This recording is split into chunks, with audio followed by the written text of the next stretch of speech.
Agora o professor de Direito Internacional da FMU, Manuel Furriela. Tudo bem, professor? Bom dia. Bom dia. Oi, bom dia. Professor, nesse cenário que a gente vê, nesse conflito entre Israel e o Hamas, o grupo Hamas, o que a gente pode destacar no cenário internacional que você avalia nesses primeiros dias de confronto? Bom, primeiramente foi que o Hamas foi capaz de organizar um ataque terrorista que ninguém imaginava. Então, acho que esse é um dos aspectos. Então, os analistas internacionais, todos eles já previam que o Hamas estava se organizando, se armando. Então, esse fator não é surpresa, ao contrário da afirmação de algumas autoridades, principalmente israelenses. É um grupo extremista, é um grupo de guerrilheiros. Para alguns países, como por exemplo países europeus, trata-se de um grupo terrorista e dessa forma já se imaginava que um grupo que entende que tem que negar a existência de Israel e que tem que utilizar a força para o encaminhamento das suas pretensões é um grupo que vai tentar tudo o que puder, sempre seguindo essa linha. Mas o tamanho, a extensão dos ataques, a capacidade de organização, os armamentos que foram utilizados, né, essa iniciativa diferente de ingressar propriamente dentro do território israelense, o sequestro de cidadãos, tudo isso não só chocou, porque causou muitos danos, porque vitimou muitas pessoas, mas principalmente por conta da extensão do tamanho de um ataque que ninguém poderia esperar que o Hamas teria aquela capacidade. Esse é um dos fatores. E o outro, como sempre, é a surpresa de como, né, propriamente, as forças de inteligência israelenses não foram capazes de identificar algo que estava sendo organizado dentro de territórios que ela tem o controle de fronteira, principalmente da faixa de Gaza, e numa extensão única, numa extensão de tal forma que dificilmente não poderia ser rastreado por um serviço de inteligência eficiente. Então, acho que esses dois são pontos, dentre outros tantos, mas esses dois eu acho que ainda valem bastante destaque. É isso, inclusive, há quem analise, né, que todo momento político tenso, né, que Israel vivia, com acusações de corrupção contra o primeiro-ministro Benjamin Netanyahu, depois aquelas mudanças na lei, né, que levaram milhares de pessoas às ruas em manifestação, né, por causa da mudança na legislação, que previa ali que não poderiam ser feitas alterações nas decisões de parlamentares. Tudo isso pode ter desviado o foco principal, né, que hoje a gente enxerga como o principal, que era, de fato, a segurança do território de Israel. Agora, para além disso, Israel está respondendo com uma força que não dá para a gente comparar com o que o Hamas tem, né, falando aí de poder de fogo, de poder bélico, e inclusive pediu aos Estados Unidos o envio de mais munição, de mais material também que deve ser usado nesses bombardeios. E a ONU, inclusive, já tentando intervir, né, professora, alegando que Israel está cometendo alguns crimes de guerra, que não poderia punir toda a população da faixa de Gaza. Eu queria que o senhor falasse um pouquinho em relação a isso também, em relação à postura de Israel nesse momento. Bom, primeiro que o ideário do exército israelense, das Forças Armadas, sempre prevê respostas desproporcionais. Então, o que isso significa? Que toda vez que ocorra um ataque, né, inclusive terrorista, porque eles fazem parte, infelizmente, da rotina do país, não desse tamanho, obviamente, é único, mas ataques terroristas de menor monta, infelizmente, ocorrem com certa frequência. A resposta sempre ser muito maior do que a agressão, né? Numa ideia de desestimular qualquer tipo de ataque. Então, isso vai acontecer porque, como eu disse, faz parte da maneira como eles veem. Outro ponto importante a respeito disso é o de que as Forças Armadas israelenses estão entre as mais preparadas e equipadas do mundo. Esse é um fato notório, inclusive é pouco mencionado, mas Israel é um dos únicos estados que tem armas nucleares, cerca de 90 ogivas. Isso também mostra a capacidade, não que vai poder usar agora, né, nesse tipo de operação, não tem nenhuma utilidade esse tipo de armamento, mas para a gente ter aqui uma contextualização.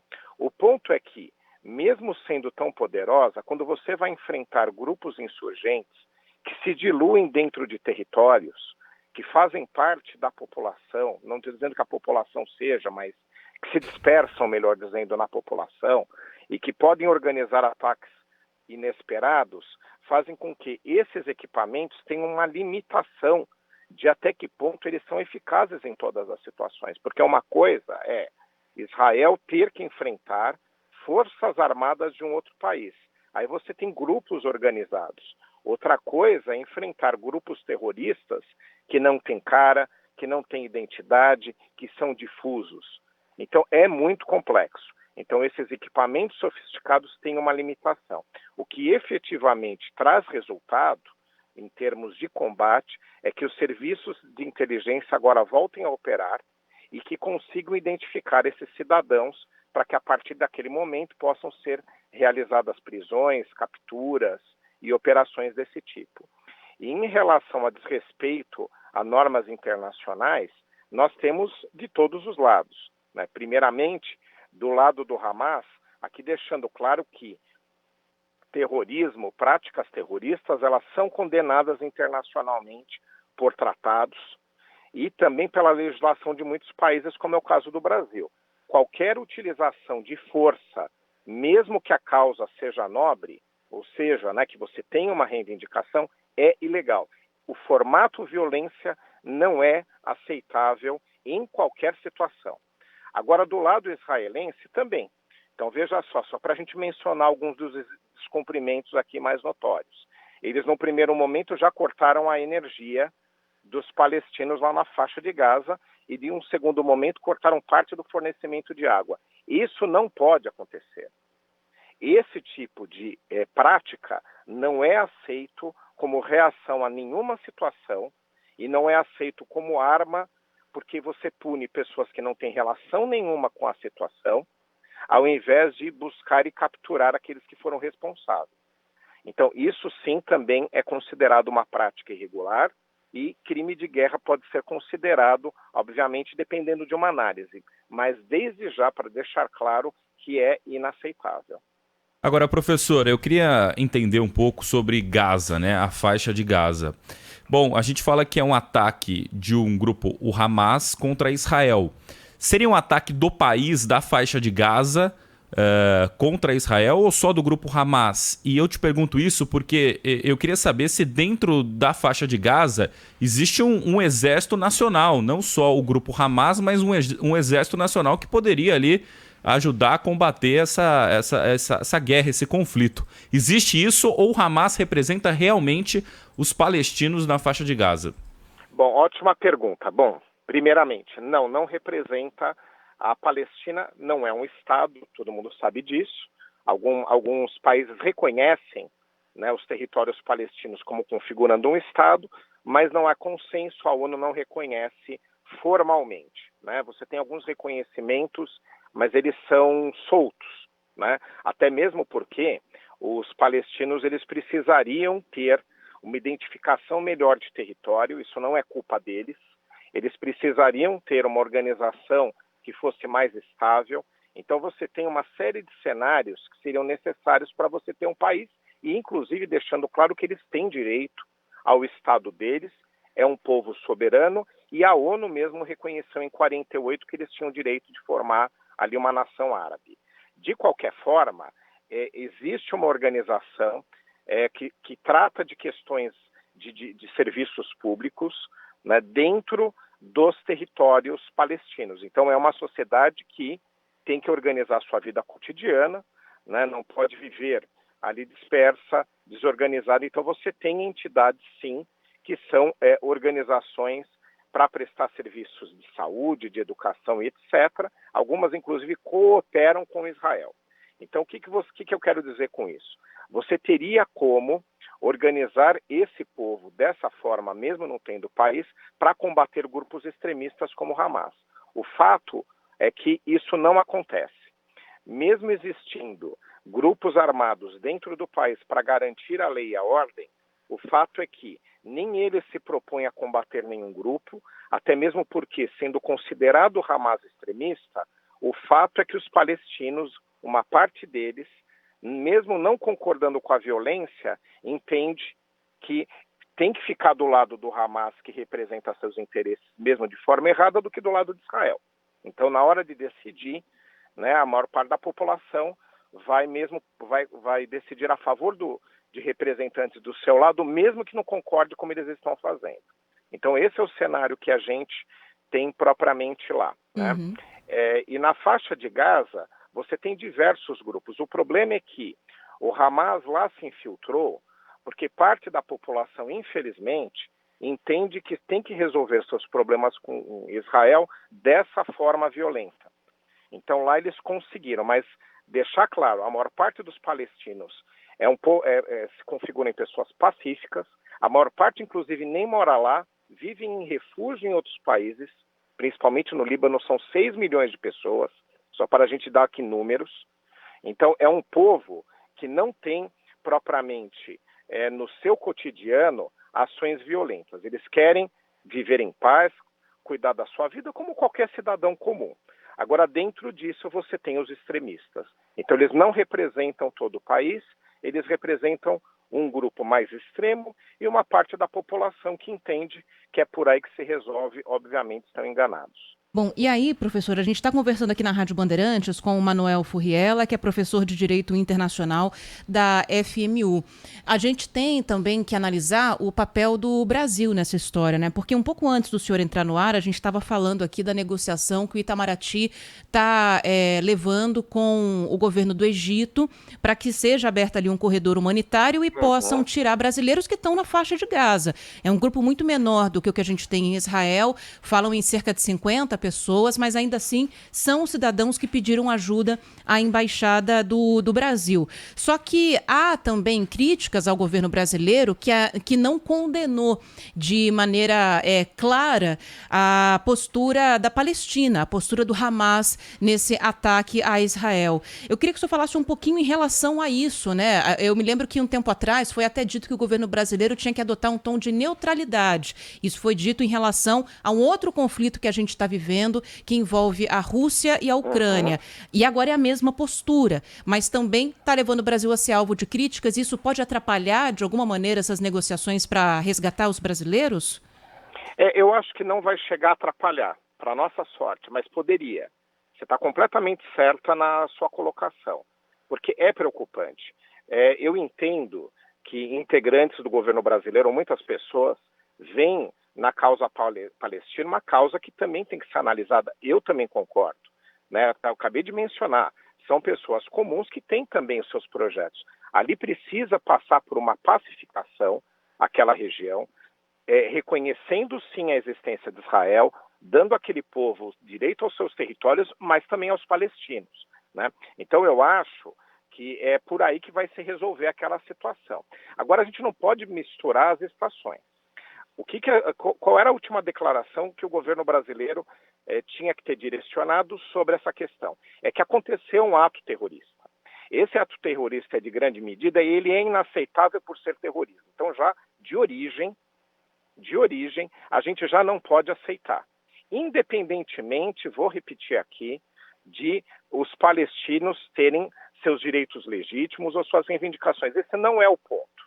O ponto é, o ataque terrorista é inaceitável. Então a nota, no meu entendimento, tinha que vir condenando isso. Condenando o terrorismo, práticas terroristas e se solidarizando ao povo que foi atacado, que nesse caso foi o povo israelense. Então eu acho que tinha que ser por aí.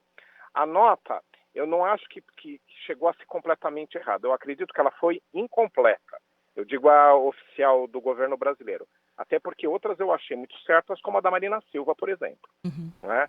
Ela se solidarizou com o povo e atacou o terrorismo. Eu acho que essa era a linha. Por que foi incompleta? Veio um aspecto importante, porque como o Brasil preside transitoriamente o Conselho de Segurança da ONU, na nota ele disse que o Brasil ia convocar uma reunião emergencial, que foi o que fez. Então, nessa parte está corretíssimo. É um assunto de ONU. É um assunto de Conselho de Segurança. Agora, o que ficou incompleto foi ter condenado o terrorismo simplesmente por ser uma prática inaceitável. Eu acho que essa parte. Isso solidarizar com quem foi vitimado, né? Eu acho que a gente nunca pode esquecer disso. Independente de que povo seja, tá? Direitos humanos se aplicam a todos, a gente tem que respeitar os direitos de todas as pessoas, o respeito à vida é básico e a gente não pode ficar relativizando essas questões. Então eu acredito que foi uma nota incompleta por esse motivo. Mas eu não vi grande desgaste. O governo israelense, obviamente, que esperava uma outra nota na linha do que eu estou dizendo, não veio, mas veio lá incompleta, tá? Não é de todo ruim. E do lado palestino, eles sabem, né, que o Brasil e vários integrantes do governo apoiam as suas reivindicações. Então, eu acho que em nenhum dos casos a gente tem desgaste, porque para tirar as pessoas de Gaza, vai haver a necessidade de uma cooperação, tanto do lado palestino, para que as pessoas possam se organizar e sair lá de Gaza, quanto do lado israelense, porque a partir do território de Israel, que provavelmente o governo brasileiro vai conseguir organizar uma expedição aérea para trazer as pessoas para cá, né? Mas em termos de desgaste, é o que eu mencionei, acho que não chega, felizmente, nesse ponto. Menos mal. Bom, professor, eu estava acompanhando algumas notícias aqui e o principal jornal israelense, o Haaretz, publicou um editorial responsabilizando o primeiro-ministro, o Benjamin Netanyahu, pelos ataques no último sábado. O jornal diz que decisões de um governo de anexação e desapropriação tomadas por ministros de extrema-direita e anti-árabes levaram à explosão de uma reação violenta por parte do grupo Hamas. E um outro jornal, o Times of Israel, disse que a inteligência egípcia tinha avisado Israel sobre um risco de um ataque e que o país não tomou nenhuma atitude. Eu queria que você avaliasse essas duas informações trazidas por jornais diretamente do país de Israel. Bom, vamos começar pelo último, né? Esses alertas, tá? Para quem não conhece o cotidiano de serviços de inteligência, tem que saber que vem alerta a todo momento. Ali são zonas de tensão.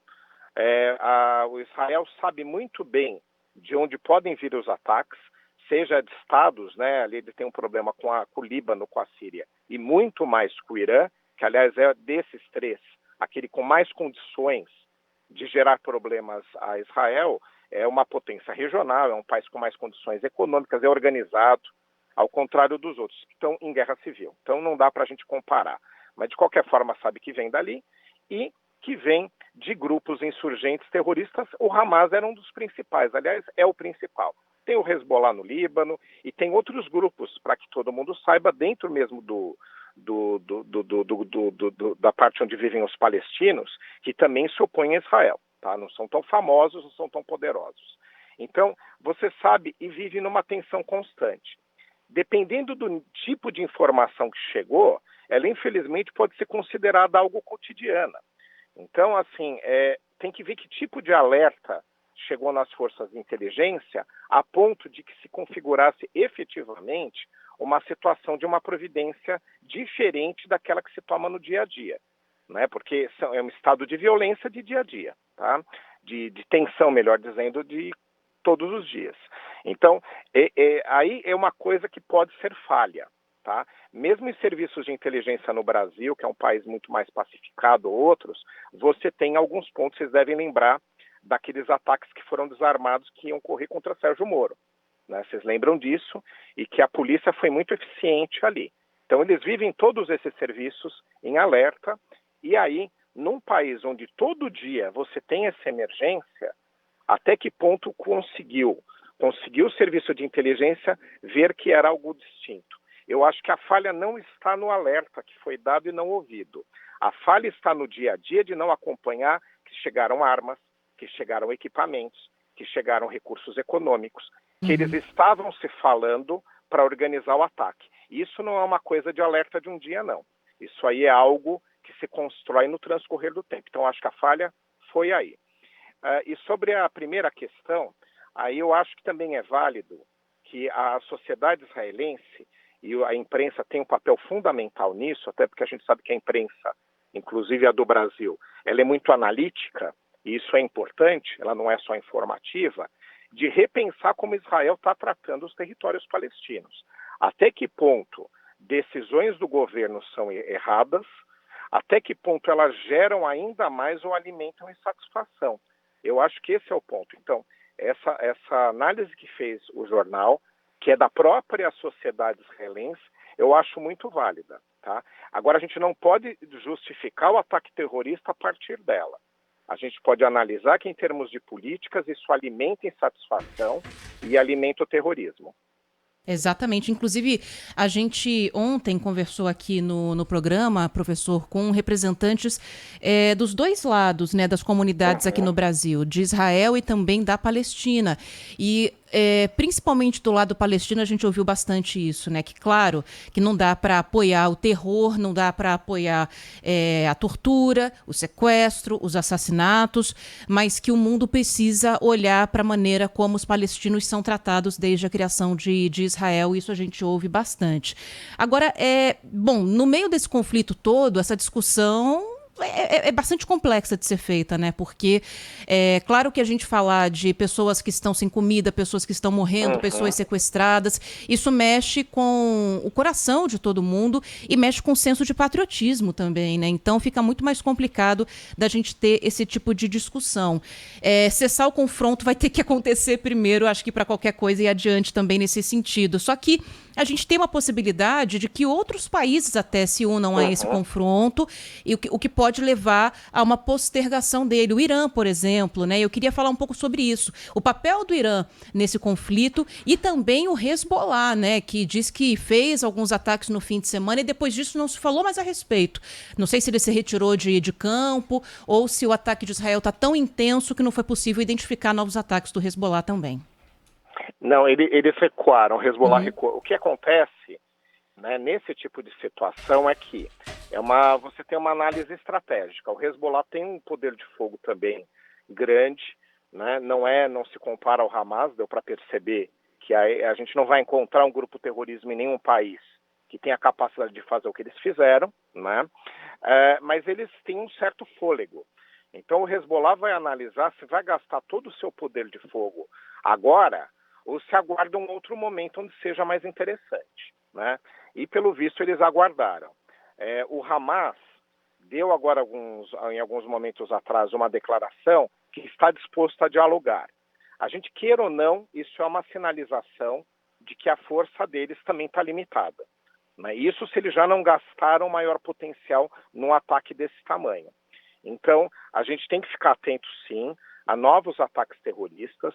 A gente tem que ficar atento até que ponto esses grupos podem se unir, Hezbollah e Hamas, e até outros, para organizar novos ataques. Mas isso vai depender de uma conveniência que eles têm na análise, mais até do que um poder de fogo, até porque eles sempre guardam certo fôlego para aguardar um momento onde eles julgam, por qualquer motivo, que seja necessário e interessante algum tipo de ataque. Muito bem. Ô, professor, só uma última da minha parte para a gente encerrar. Bom, a gente tem no Oriente Médio e na África, enfim, muitos grupos extremistas que são muito organizados, como, por exemplo, o Hamas, que a gente está falando hoje sobre esse ataque em Israel. Mas tem o Hezbollah, como a gente já citou, a Al-Qaeda por muitos anos, o Estado Islâmico, o Boko Haram. Por que esses grupos são tão organizados? Por que eles têm tanto poder de fogo assim? Ninguém faz nada para combater, a ONU, os governos locais não combatem. Por que a gente chega no momento em que, quando esses grupos atacam uma outra nação, eles são também muito organizados e a gente sabe a existência, mas parece que não tem combate contra esses grupos? O que acontece, professor? Bom, combate existe. Israel com certeza sempre combateu, né, esses grupos que o ameaçam. A gente não pode ter dúvida disso, até porque são órgãos de Estado, nem de governo são, né? Você tem governos que ajudam mais ou menos, óbvio, isso faz diferença, mas você tem órgãos permanentes, só cuidando desses assuntos desde que Israel foi criado. E em muitos outros países também, né? O que você tem que favorece é a limitação que os Estados têm em combater algo, como eu já mencionei, tão difuso, tão diluído. Esse é um dos pontos. Agora, o outro que eu acho que é muito mais importante é buscar quem anda financiando. né? Você tem que ter um nível de patrocínio, de financiamento. Como é que o Hamas, vivendo num território recluso, de pequenas dimensões, com uma população empobrecida, sem apoio propriamente dos grupos, né, que tem ali alguns recursos do Estado, como é que conseguiu amealhar uma condição desse nível? Então você tem que ter patrocínio, financiamento internacional. E não é tão difícil identificar como pode parecer, tá? Você tem basicamente duas situações. Uma são os países, estados que patrocinam esse tipo de situação, né, como é o caso do Irã, sabidamente, tá, ele está envolvido, tem que se descobrir, não quero ser leviano aqui em dizer, mas ele tem interesses, né, saber se propriamente ele pode ter ajudado ou não, e você tem pessoas de muitas posses e recursos que identificam a causa às vezes. Veja só, no 11 de setembro, né, Bin Laden era ligado a uma família bilionária e usaram até propriamente recursos da família para ajudar o financiamento daquele ataque. Então você tem essas pessoas que entendem que a causa seja legítima e acham, infelizmente, que tem que patrocinar esses ataques. Então, a busca do financiamento é crucial para que a gente comece a combater grupos terroristas.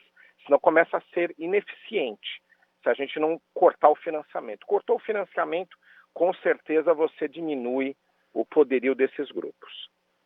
Tá certo. Bom, vamos agradecer aqui ao professor de Direito Internacional da FMU, o professor Manuel Furriela, por esse longo tempo conversando aqui com o nosso ouvinte, tirando nossas dúvidas também. Professor, obrigada por atender aqui ao nosso pedido. Um bom dia para o senhor. Boa semana para vocês.